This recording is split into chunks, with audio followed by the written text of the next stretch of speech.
Hello दोस्तों, good morning. तो कैसे हैं आप सब। चलिए फिर शुरू करते हैं 25 अप्रैल 2025 के करंट अफेयर। तो सबसे पहले करंट अफेयर है दोस्तों, नेशनल इंग्लिश लैंग्वेज डे। ये कब मनाया जाता है? 23 अप्रैल। तो पर ये नेशनल जो है दोस्तों, अपना मत मानिएगा। ये क्या है दोस्तों ना, जैसे यूनाइटेड नेशन में 6 ऑफिशियल लैंग्वेज है, तो हर ऑफिशियल लैंग्वेज का एक डे निर्धारित किया गया है। उसमें से जो एक दिन है जो इंग्लिश के लिए है वो है 23 अप्रैल। इसी को बोलते हैं नेशनल इंग्लिश लैंग्वेज डे। ठीक है दोस्तों। उसके बाद सेकंड करंट अफेयर आपका आ गया Suzuki aerobics gymnastic world cup 2025। ये कहाँ होने वाला है दोस्तों? ये जापान के टोक्यो में। बाकी जो मेडलिस्ट आएगी जब तब देखा जाएगा ना, अभी बस इतना जान लीजिए ये कहाँ होगा। ये होगा जापान के टोक्यो में। ठीक है। तीसरा करंट अफेयर आपका tax additional on luxury items, मतलब जो भी मतलब लग्जरी आइटम्स होते हैं जिनका मतलब वैल्यू 10 लाख से ज़्यादा होगा, उनमें एक अलग से 1% टैक्स लगेगा। ठीक है। वो टीसीएस कहलाएगा, टैक्स कलेक्टेड सोर्स नहीं होता उसमें। मतलब और ये लागू कब से होगा? 22 अप्रैल। मतलब जैसे कोई रोलेक्स की घड़ी खरीदता है 10 लाख से ऊपर ना, तो जो उसमें दे रहा है वो दे ही रहा है, उसके अलावा उसको 1% अलग से टैक्स देना पड़ेगा जो कि एडिशनल होगा। ठीक है। उसके बाद आपका फोर्थ करंट अफेयर हो जाता है प्रभास एंड पावक। ये देखिए दोस्तों, ये प्रभास एंड पावक। ये दोस्तों जो मैं आपको बताया था ना, कूनो नेशनल पार्क से जो मतलब Gandhi Sagar world wild life sanctuary में 2 चीते ट्रांसफर किए गए ना, तो हो सकता है मतलब किसी एग्जाम में पूछ ले कि ये प्रभास और पावक क्या है। तो प्रभास और पावक 2 चीता का नाम है जो कि कूनो नेशनल पार्क से Gandhi Sagar wild life sanctuary में ट्रांसफर किया गया। सॉरी दोस्तों। उसके बाद फिफ्थ करंट अफेयर है आपका दोस्तों खोंगजोम दिवस। ये क्या है? मतलब ये तो दिवस है ही, आप लोगों को समझ आ रहा है। कहाँ मनाया जाता है? मणिपुर में। ये इस बार 23 अप्रैल को पड़ा है। ठीक है। क्या मतलब 23 अप्रैल को ही होता है।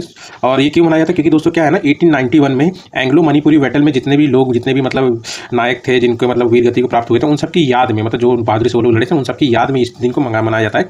क्या नाम है? खोंगजोम दिवस। ठीक है। मणिपुर में मनाया जाता है। तो मणिपुर की राजधानी क्या है दोस्तों? इम्फाल है। सीएम कौन है? एन बीरेन सिंह है। और गवर्नर है अजय कुमार भल्ला। फिर सिक्स करंट अफेयर आपका आता है पहलगांव टेरर अटैक। ये तो जान ही रहे हैं दोस्तों। और अभी हाल फिलहाल में ये जो हमारी इंडस वाटर ट्रीटी थी उसको भी कैंसिल कर दिया गया है ना।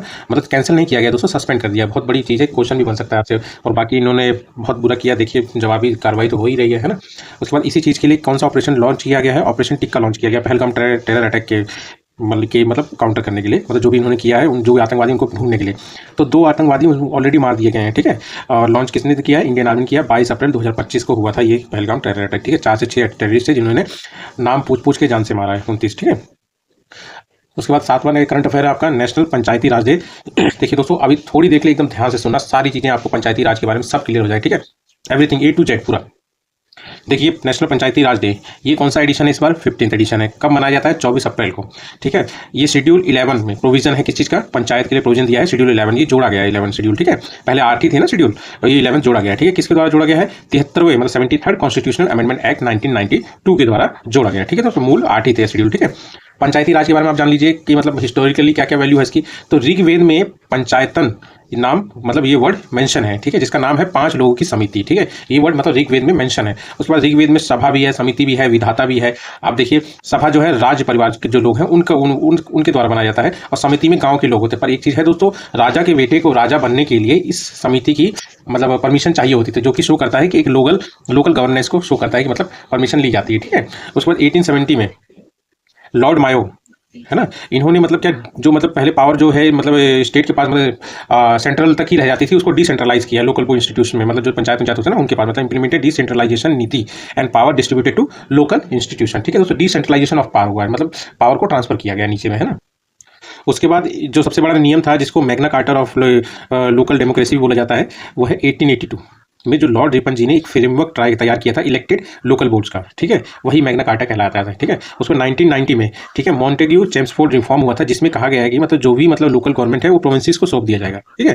पहले क्या था, सेंट्रल की तरफ था, अब प्रोविंस मतलब एक तरह से समझ लीजिए राज्य सूची में आ जाएगा, मतलब कि सब्जेक्ट हो जाएगा स्टेट का, राज्य सूची में आ जाएगा। ये कब हुआ था? 1919। काफ़ी इंपॉर्टेंट डेट है दोस्तों, ये काफ़ी इंपॉर्टेंट रिफॉर्म भी है एक तरह से। ठीक है। क्योंकि पहले ये सेंट्रल सब्जेक्ट होता था, अब स्टेट सब्जेक्ट हो गया, मतलब राज्य सूची में आ गया क्या, ये वाला पंचायती। ठीक है। उसके बाद कुछ कमिटीज काफ़ी इंपॉर्टेंट है जिन्होंने काफ़ी बढ़िया रोल किया है। जैसे पहला बलवंत राय मेहता कमेटी, इसी के द्वारा जो है दोस्तों ना 2 अक्टूबर 1959 में पहली बार राजस्थान के नागौर में पंचायत स्टार्टेड किया गया था। ठीक है। उसके बाद आ गया अशोक मेहता कमेटी 1977, अशोक मेहता कमेटी 1977 में, दंतेवाला कमेटी 1978 में। ये ध्यान रखिए दोस्तों, पूछता एग्जाम में। हनुमंता राव कमेटी 1984 में, GVK राव कमेटी 1985 में, LM सिंघवी कमेटी 1986 में, और गढ़गिल कमेटी जो थी 1988 में। इसमें क्या था? Committee on policy and program. ठीक है। उसके बाद कुछ कॉन्स्टिट्यूशनल प्रोविजन देख लेते हैं जिसमें मतलब मेंशन है।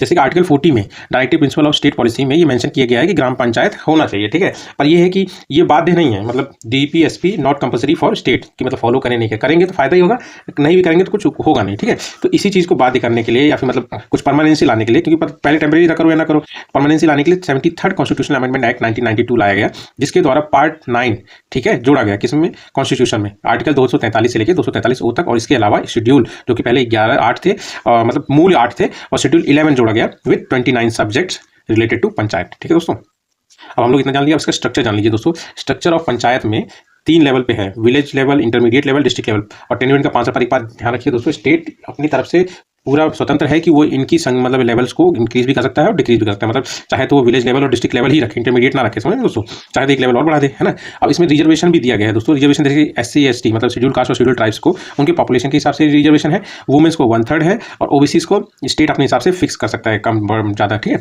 और 24 अप्रैल को ही क्यों मनाया जाता है, 24 अप्रैल को इसलिए मनाया जाता है दोस्तों, हमारा जो कॉन्स्टिट्यूशनल अमेंडमेंट हुआ था वो तो हुआ था 73rd कॉन्स्टिट्यूशनल अमेंडमेंट 1992 में, पर इंप्लीमेंट कब हुआ था 1993 में, और वो भी 24 अप्रैल को, इसीलिए 24 अप्रैल को चूज किया गया as a Panchayati Raj day. ठीक है दोस्तों, उसके बाद आ जाता है गरिया पूजा फेस्टिवल। ये कहाँ मनाया गया दोस्तों, त्रिपुरा में। ये मतलब जो भी कोक ब्रोक लैंग्वेज जो मैंने आपको बताया था ना, जो बोरोक पीपल होते हैं या ट्राइबल्स होते हैं, जो मतलब जो स्पीकिंग करते, मतलब ये एक लैंग्वेज है, बोलने वाले लोग मनाते हैं इसको गरिया पूजा, ठीक है, जैसे त्रिपुरी, रियांग, नोशिया। उसके बाद आ गया आपका फायर सेफ्टी वीक 2025, ठीक है। ये कब से कब तक मनाया जाता है, 21 से 25 अप्रैल तक। किसके द्वारा लॉन्च किया गया है, ये ministry of health and family welfare. किसके लिए, अवेयरनेस के लिए, ताकि फायर और इलेक्ट्रिकल सप्लाई के बारे में अवेयरनेस दिया जाए कि मतलब क्या खतरा है, किस तरह लड़ा जाए, है ना, सब चीज़ें। उसके बाद 10th आ जाता है आपका AI careers for women initiative. ये किसके द्वारा, देखो दोस्तों, ये 2 लोगों मतलब 2 डिपार्टमेंट, जैसे एक मिनिस्टर, हमारी जो मिनिस्ट्री है देश की, ministry of skill development and entrepreneurship plus Microsoft, इन दोनों ने मिलकर AI कैरियर्स फॉर वुमेन्स को लॉन्च किया है, जो कि मतलब वुमेन्स इंपावरमेंट के लिए शुरू किया गया है, उनको प्रमोट करने के लिए, आगे बढ़ाने के लिए, है ना।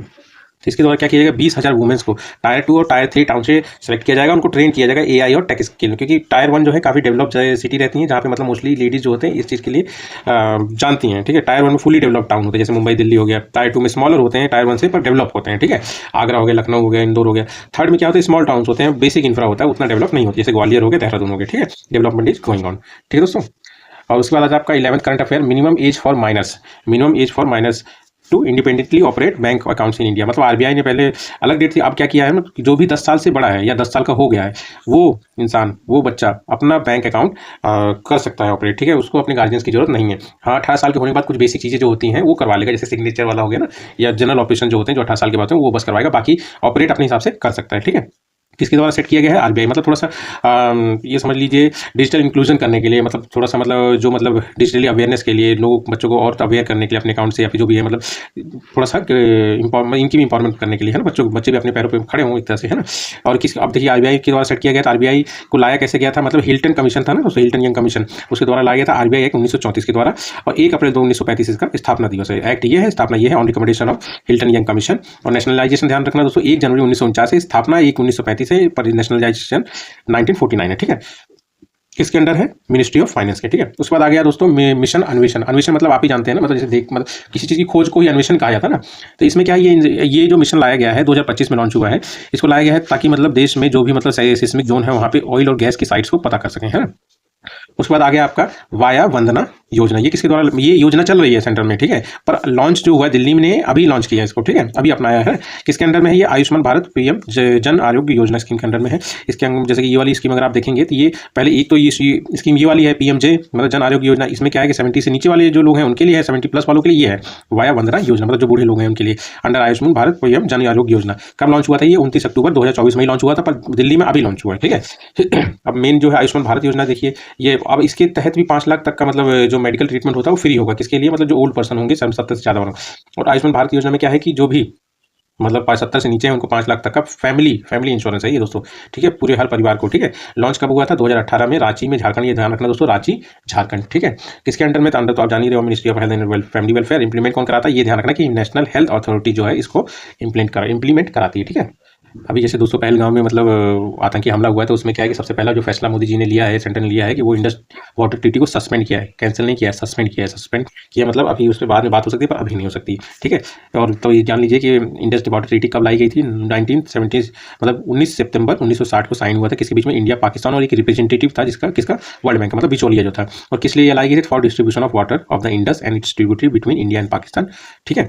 और वेस्टर्न रिवर में कौन से आती है, मतलब जो पाकिस्तान की तरफ वेस्ट डायरेक्शन पड़ जाएगा अपना, मतलब वेस्ट बंगाल की तरफ ईस्ट डायरेक्शन पड़ जाएगा। तो वेस्टर्न में आ गया आपका चेनाब हो गया, झेलम हो गया, इंडस हो गया। इस पे मतलब इंडिया का बहुत ज़्यादा राइट नहीं होगा, बहुत लिमिटेड राइट होगा इंडिया का, मोस्टली पानी इसको छोड़ देना होगा पाकिस्तान के लिए, ठीक है।